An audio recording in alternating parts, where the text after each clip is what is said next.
MIT technology review Pakistan के news studio में खुश आमदेद। मैं हूं आपका मेज़बान GM Shah. News round up का आगाज़ करते हैं। बुलेटिन के आगाज़ में आपको बताते हैं कि पंजाब हुकूमत बहुत जल्द जदीद ट्रैफिक सिग्नल्स कैमरे मुतारिफ करवाएगी। इन कैमरों की सबसे खास बात यह है कि ये गाड़ियों की नंबर प्लेट्स नोट कर सकेंगे। इसके साथ साथ ऑटोमेटिक नंबर प्लेट रिकॉग्निशन भी मुतारिफ करवाई जाएंगी, जिनको लिंक कैमरा सिस्टम के जरिए ट्रैक किया जा सकेगा।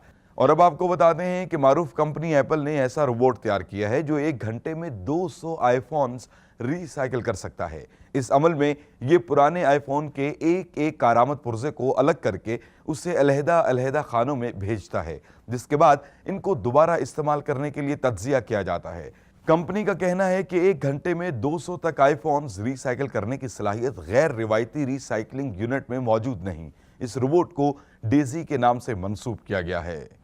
और अब बुलेटिन के आखिर में आपको बताते हैं कि जर्मन माहिरीन फ्यूल को साफ करने के लिए मसनूई सूरज का सहारा लेंगे।